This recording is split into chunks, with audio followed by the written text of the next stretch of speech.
the year 1885, along the frozen fringes of Silverton, Colorado, where the San Juan Mountains clawed at the sky like jagged teeth, Eliza trudged through the snow with her 6 children huddled against her skirts. The wind howled down from the peaks, carrying the sharp scent of pine and ice, biting into their skin like a living thing.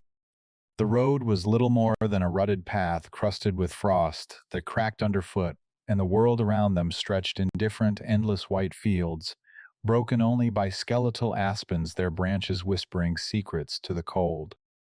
Eliza's breath came in ragged plume, her hands numb around the bundle of ragged blankets that held their meager belongings.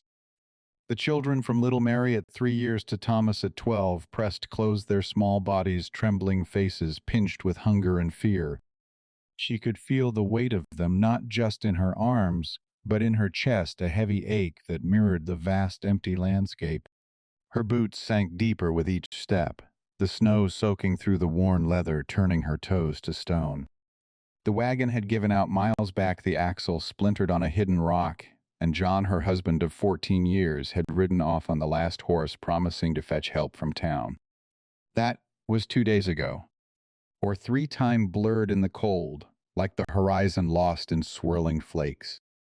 Eliza stopped, her knees buckling slightly, and she leaned against a frost-rimmed fence post, the wood splintering under her gloved palm.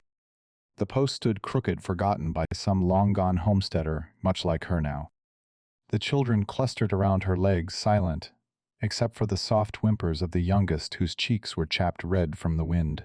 She pulled Mary closer, tucking the girl's face into the crook of her neck, feeling the faint warmth of breath against her skin. It was a small gesture, but it pierced her, a reminder that she was all they had left. The anguish gnawed at her insides sharper than the hunger pangs. Why had John left? His eyes had been distant for months, ever since the mine strike dried up the work in Silverton, turning the town into a ghost of itself with boarded saloons and empty claims. He'd spoken of heading west to California, where the gold still flowed like rivers, but she'd begged him to stay for the children's sake. Now, as the sun dipped low, painting the snow in bruised purples, she wondered if he'd ever meant to come back. The world didn't care. The mountains loomed unchanging, their slopes dotted with distant elk that moved without hurry, oblivious to the human speck below. Eliza's throat tightened, a sob caught there like ice. She straightened, forcing her legs to move again, one foot before the other, the snow crunching softly, mocking her resolve. Memories flickered like shadows on the white expanse. Back in Missouri, before the frontier called them West, life had been a rhythm of fields and family. She'd been 18 when she married John, her hands soft, then unused to the calluses that now mapped her palms like rivers on a map. Their first child came quick, a boy with John's dark hair, and the others followed each birth, a quiet battle in dim cabins, the midwife's voice steady amid the pain. But the land had turned hard, droughts that withered the corn fevers that took her parents. John had promised the Rockies, held promise, silver veins waiting to be tapped. They'd packed the wagon with dreams, crossing plains where the grass whispered and the sky pressed down endless. Now those dreams lay shattered like the wagon wheel, half buried behind them. A cough rattled from young Samuel, the 5-year-old, his small frame shaking against her thigh. She knelt, ignoring the cold seeping through her dress, and cupped his face. His eyes, wide and blue like her own, held a quiet plea. "Mama, when's Pa comin'?" he whispered, his voice thin as the wind. She smoothed his hair matted with snow and forced a smile that felt like cracking ice. "Soon, darling, just keep walkin'," but inside the doubt coiled cold and unrelenting. The road curved ahead, vanishing into a stand of pines heavy with snow, their boughs sagging like weary shoulders. No smoke rose from chimneys, no lanterns flickered in the dusk. They were alone, forgotten by the roadside, the mountains watching impassive. As night crept closer, the temperature plummeted, turning breath to frost on her lashes. Eliza's vision blurred, exhaustion pulling at her like the current of a river. She stumbled, catching herself on Thomas's shoulder. The boy steadied her without a word, his young face set in grim determination that broke her heart. They pressed on the children's steps, faltering, until a distant sound cut through the wind, the soft thud of hooves on packed snow. Eliza froze her hand, instinctively gathering the little ones behind her. A figure emerged from the gloaming, a man on horseback, his coat-dusted white hat pulled low against the flurry. He reined in his mount, a sturdy bay that snorted clouds of steam, and dismounted with a creak of leather. His boots hit the ground solid, and he approached, slow gloved hands raised slightly as if calming a spooked animal. "You folks all right?" His voice was rough-edged with the drawl of high country men, but there was a gentleness in it, like the first thaw after winter. Eliza met his eyes, gray as storm clouds, lined with years of sun and solitude. He was broad-shouldered, face weathered like the bark of an old pine, a rifle slung across his back. A mountain cowboy, perhaps herding strays from the upper pastures. She nodded once, words frozen in her throat, but her grip on the children tightened. He glanced at them, his expression softening in the dim light, and reached into his saddlebag for a blanket, holding it out without fanfare. The gesture was small, but it thawed something in her, a flicker of warmth amid the indifference of the world. Follow Wild West Chronicles for true stories from the Wild West. The cowboy's name was Caleb Hart. He said it plain, no flourish, as he draped the thick wool blanket over Mary's shoulders first, then passed smaller scraps to the others. His hands moved steady, practiced, like he'd warmed strays before, human or otherwise. Eliza watched him without speaking, her pulse loud in her ears, every instinct warring between gratitude and the old, hard-learned caution. Men on lonely roads carried promises the same way they carried knives, both useful until they weren't. He crouched to Thomas's level, eye to eye. "You, the oldest." Thomas nodded, chin up, though his lips were blue. "Good. Help me get your kin onto the horse. She's gentle, won't spook." Eliza opened her mouth to protest. She'd carried them this far, she could carry them farther. But the words died when Caleb simply lifted Samuel without asking permission, settling the boy against the saddle's swell like he weighed nothing. The bay mare stood patient, ears flicking at the wind. One by one the children were lifted up, tucked together in front of the pommel, small hands clutching mane and each other. Eliza climbed last, awkward, her skirt catching on the stirrup iron. Caleb steadied her elbow, only a second's touch, firm and gone, and swung up behind her. The saddle creaked under their combined weight. She stiffened, feeling the heat of him at her back, the faint smell of wood smoke and horse and cured leather cutting through the cold. They moved off the road at a slow walk. The mare picked her footing through drifts, with care breath steaming in slow clouds. No one spoke for a long stretch. The children's shivering eased inside the blanket cocoon. Mary's head lolled against Eliza's chest, already half asleep from exhaustion and sudden warmth. Eliza kept her gaze forward on the dark line of pines drawing nearer, but she felt every shift of Caleb's weight, every quiet breath he took. He rode easy, reins loose in one gloved hand, the other resting light along the horse's neck. After perhaps a mile, the trees closed around them, and the wind dropped to a murmur. A narrow trail opened, switchbacking up through heavy timber. Snow lay softer here, muffling the hoofbeats to a hush. Caleb finally spoke, voice low, so it wouldn't carry to the children. "Place I'm taking, you ain't much. Line shack up near timberline. Roof holds stoveworks. Got coffee, jerky, some beans. Enough till morning." Eliza swallowed. "We won't trouble you long." Didn't say it was trouble. She felt the words settle somewhere behind her ribs, solid and unexpected. No man had spoken to her like that in years, not since before the children came so fast, and the days turned into endless labor. John had stopped talking altogether. Toward the end, his silences heavier than any shout. They reached the shack as full dark settled. It crouched against a granite outcrop, half buried in snow, a single window glowing dull orange from the fire already burning inside.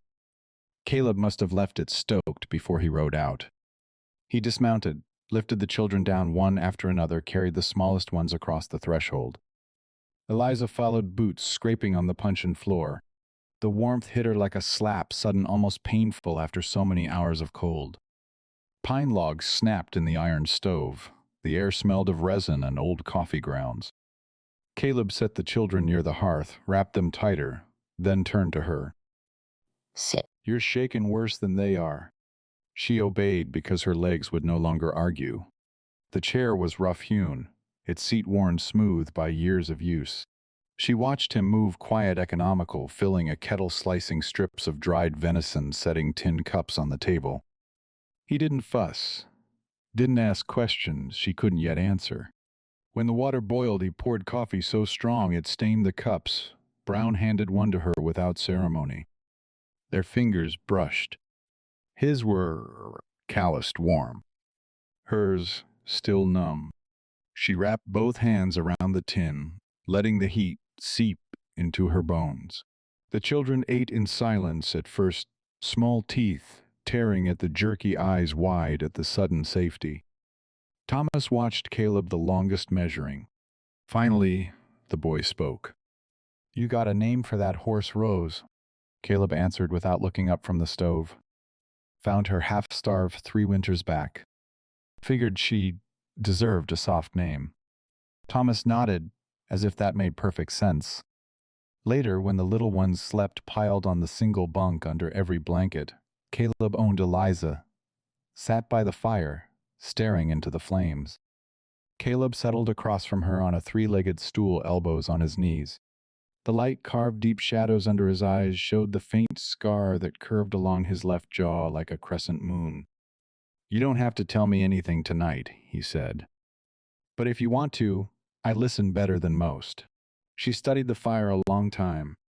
The logs shifted, sent sparks spiraling up the chimney. When she spoke, her voice sounded thin, almost foreign to her own ears. "My husband left us. Said he'd bring help.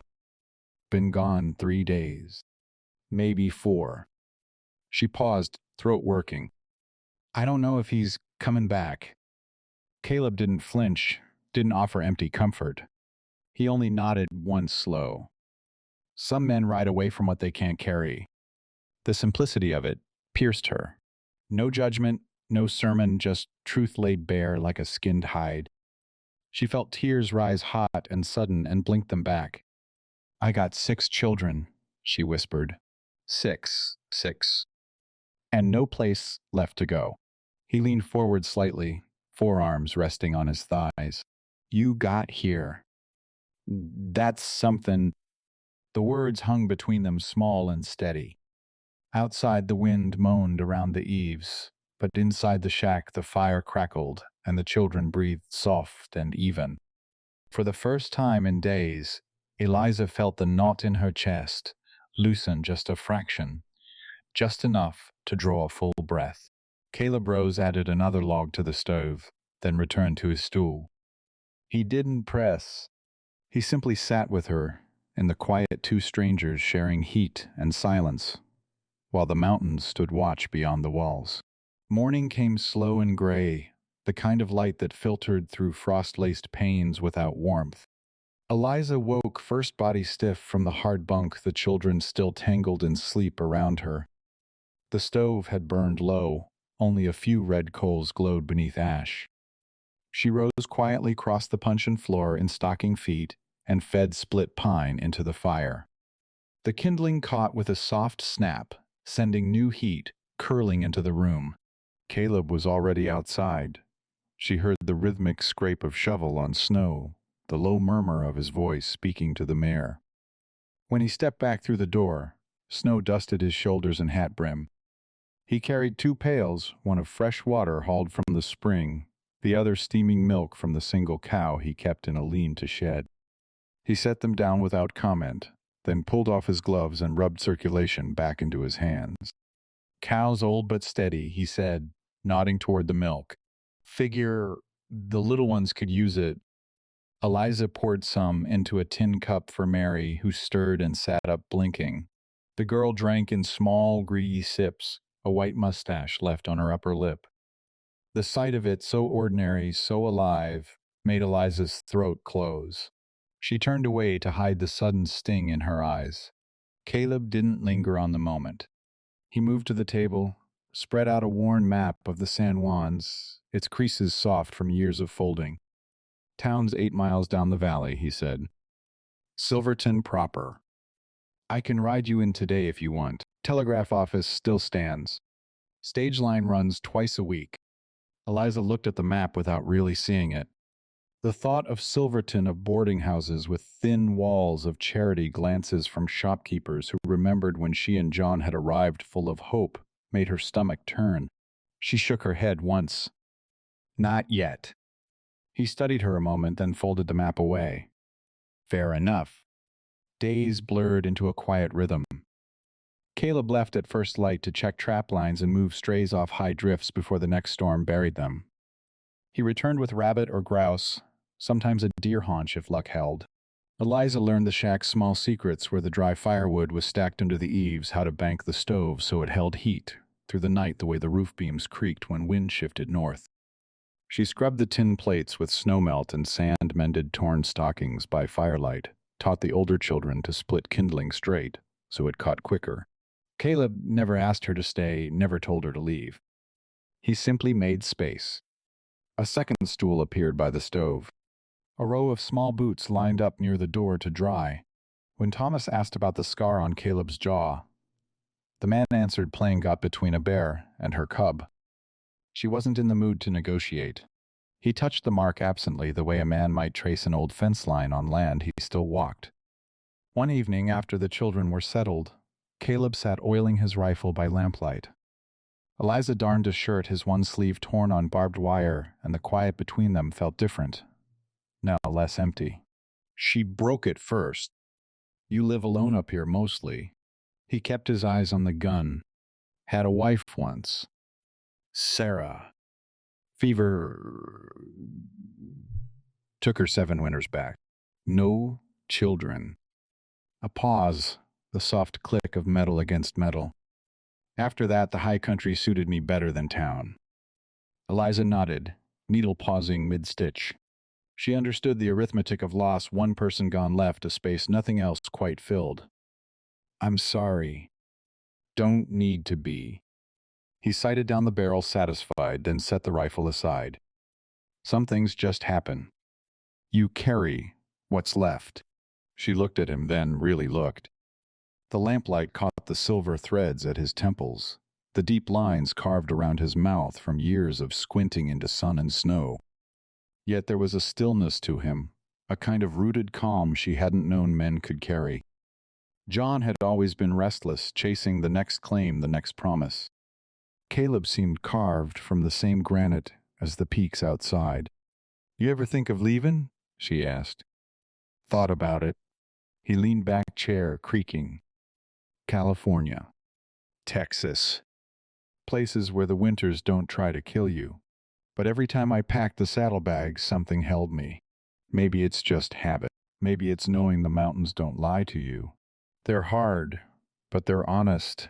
She let the words settle. Outside, an owl called once, low and lonely.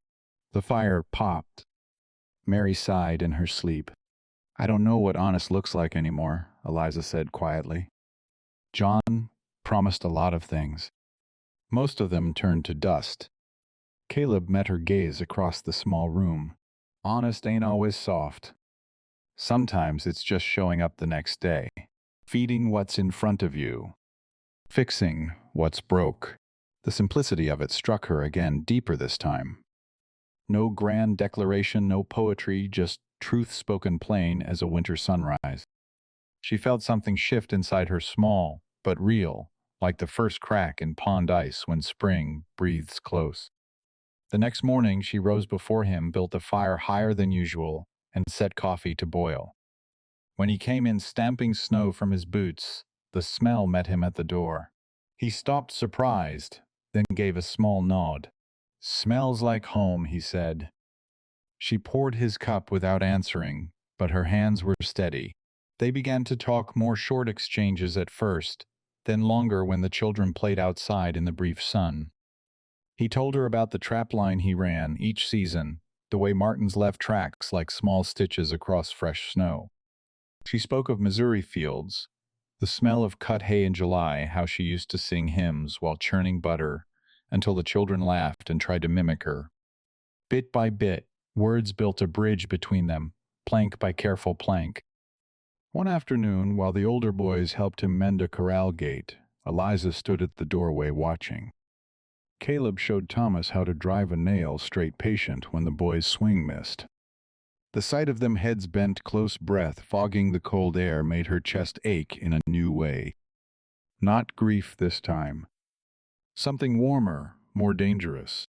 She turned back inside before he could see her face. That night, after the lamp was blown out and the children slept, she lay awake listening to Caleb's even breathing from his pallet by the stove. The wind had dropped. The world outside was so still she could hear her own heartbeat. She whispered into the dark so soft she wasn't sure the words left her lips. "I'm scared." From across the room, his voice answered low and sure. "I know." Neither of them moved. Neither needed to. The quiet held them both.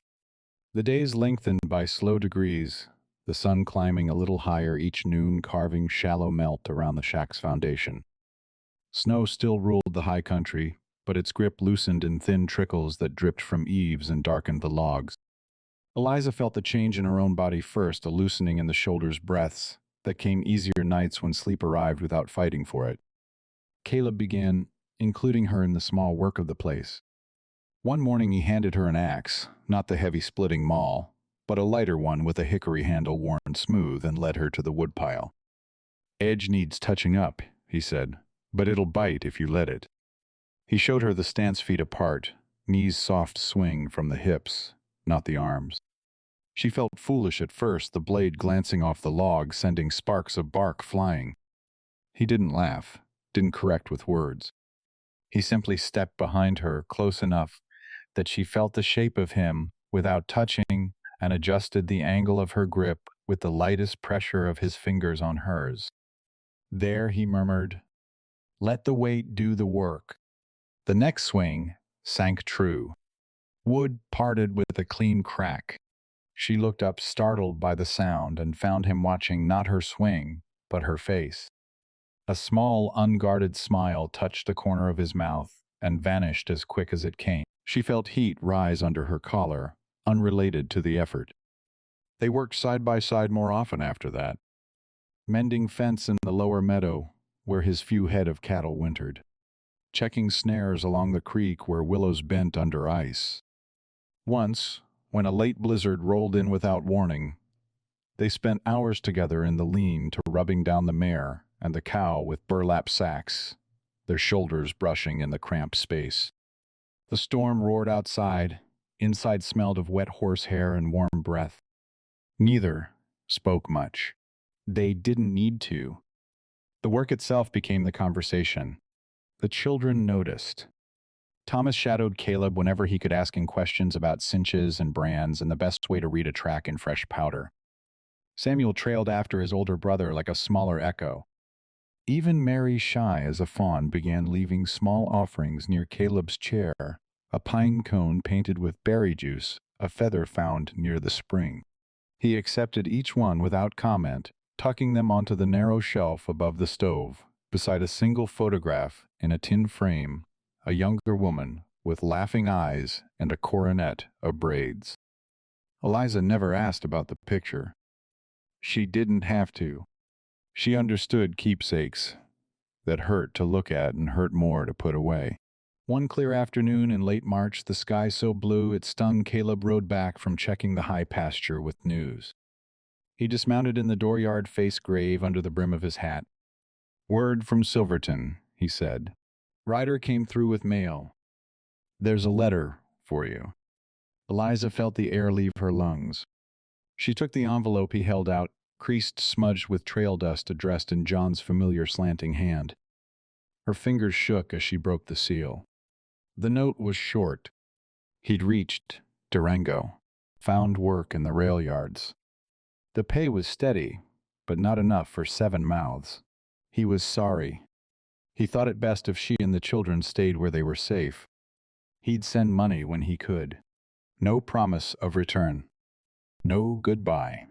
She read it twice, then folded the paper with careful hands and slipped it into her apron pocket. Caleb watched her the whole time, silent. "He ain't coming back," she said at last. The words came out flat, final. Caleb nodded once. "Some men don't." She looked past him to the mountains, their peaks still white against that merciless blue sky. For a moment, the old despair rose again, cold and familiar. Then she felt something else beneath it, anger, yes, but also a strange thin thread of relief. No more waiting. No more hoping for footsteps that never sounded on the porch. That night, the children sensed the shift. They were quieter at supper, eyes flicking between their mother and the man who had quietly become part of their days. After the little ones were in bed, Eliza sat by the stove staring at the flames. Caleb pulled his stool closer. "You got choices now," he said. "Town. A boarding house. Maybe back in Missouri if you want to write." She shook her head. "I don't want to go backward." He waited. "I want to stay," she said. The admission felt like stepping off a ledge, terrifying necessary. "Here. With them. With you if you'll have us." The fire snapped. A log settled with a soft fall of coals. Caleb leaned forward, elbows on knees, hands loosely clasped. "I ain't a man of many words, Eliza. Never been good at saying what's in me. But I've lived alone a long time. Thought that was how it would stay. Then you and those six came walking out of a storm like they were sent to remind me I was wrong." He looked at her, then gray eyes steady. "I want you here. All of you. Not because I pity you. Because the days are better with your voices in them.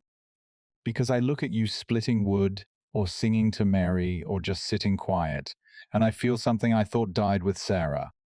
I don't know what to call it yet, but I know I don't want it to leave." Tears came then hot and silent. She didn't wipe them away. Instead, she reached across the small space between them and laid her hand over his.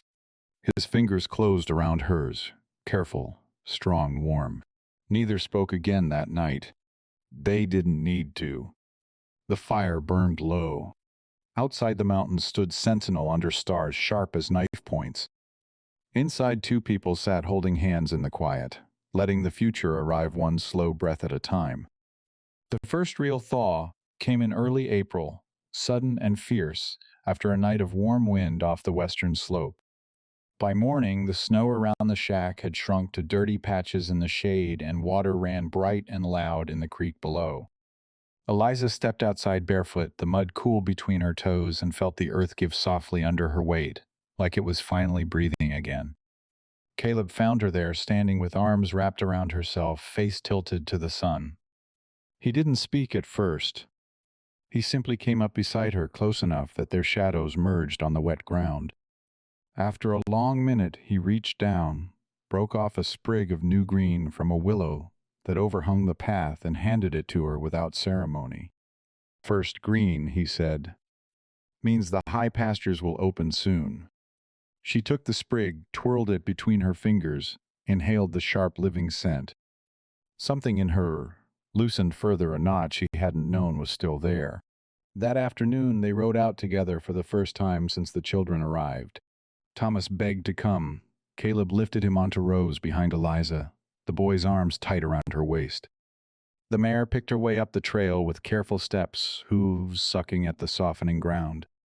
The air smelled of wet pine and thawing earth, and the faint, sweet rot of last year's leaves giving way. Higher up, the aspens stood bare still, but their bark gleamed pale gold in the light, promising leaves soon. They stopped at a meadow Caleb called the Bowl, a wide, shallow basin ringed by pines where the snow had melted clean. Grass already pushed through in tender spears. Caleb dismounted, helped Eliza and Thomas down, then pulled a small bundle from his saddlebag, a folded oilcloth inside it, a wedge of cornbread wrapped in a clean rag, a jar of wild honey he'd traded for in town weeks before, and 3 tin cups. They sat on a sun-warmed boulder while the mare grazed nearby. Thomas tore into the cornbread, honey dripping down his chin, eyes bright with the simple joy of sugar after months of plain fare. Eliza ate slower, savoring the taste of something sweet on her tongue again. Caleb watched them both, his own piece untouched, for a long minute. You ever think about a house, she asked him quietly when Thomas had run off to chase a butterfly across the grass? Caleb followed the boy with his eyes. Thought about it. Never built one. The shack's enough for one man. Not for seven, she said. He turned to her then. No, not for seven. She set her cup down, wiped her hands on her skirt. I don't need fancy. Just walls that hold against winter. A bigger stove. Room for the children to grow without stepping on each other. A porch where I can sit and watch the sun go down behind those peaks. He nodded, slowly. There's a good site, half a mile east. Flat ground spring, close south-facing slope, so the snow slides off the roof instead of piling. Timber's already felled from last year's blowdown. I could start when the ground dries. Her heart gave a hard, uneven beat. You'd do that. I'd do more than that, he said, voice rougher now. If you're asking me to. She looked at him, really looked. The scar on his jaw caught the light. His eyes held hers without flinching. She felt the weight of the question settle between them, solid as stone. I'm asking, she said. He exhaled once, a sound almost like relief.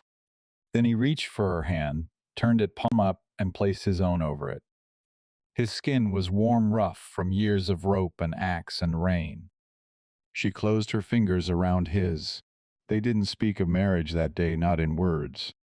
But the promise was there, in the way he held her hand a moment longer than necessary, in the way Thomas glanced back from the grass and smiled like he understood something bigger than butterflies.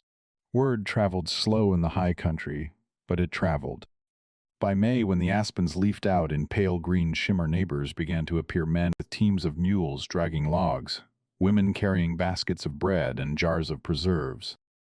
A widow from Silverton brought a bolt of calico and helped Eliza cut patterns for new dresses. A rancher 2 valleys over loaned a broadaxe and showed Caleb how to notch the corners true. No one asked many questions. They simply came, worked, ate the simple meals. Eliza cooked over an open fire and left again with nods and quiet goodbyes. The house rose plank by plank. A single large room first, then 2 smaller ones branching off. A stone chimney rose tall and straight. Caleb insisted on wide windows to catch the light. Eliza insisted on deep sills where Mary could set her collection of feathers and stones. They built the porch last long enough for 2 rockers and 6 children playing at once. One evening in early June, when the frame stood complete, but the walls were still open to the sky, Caleb found Eliza sitting on the future porch steps, watching the sun drop behind the San Juans. The peaks burned rose and gold. The meadow below hummed with crickets waking for the night. He sat beside her, elbows on knees. From his pocket he drew a small bundle wrapped in soft leather. Inside lay 2 plain gold bands, nothing showy, just honest metal worn smooth by time. Belonged to my folks, he said. Pa gave Ma one the day they claimed their first quarter section. She gave it back to him the day she died.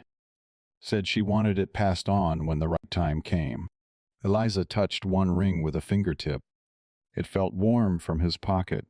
I don't have a preacher's words, Caleb continued. Don't need them, maybe. But I'll stand in front of these mountains, and whatever God's listening, and swear I'll keep you and those children safe. I'll work beside you. I'll listen when the days are heavy. I'll stay. Tears blurred the sunset. She took the larger ring, slid it onto his finger. He did the same for her. Their hands stayed joined after. Behind them, the children's voices rose in laughter from the meadow, Thomas teaching Samuel how to skip stones across a puddle left from the day's rain. Mary ran in circles with arms wide, pretending to be a hawk.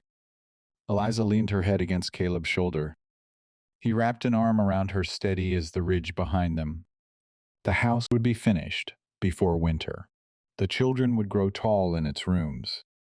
The porch would hold their quiet evenings, their small joys, their inevitable sorrows.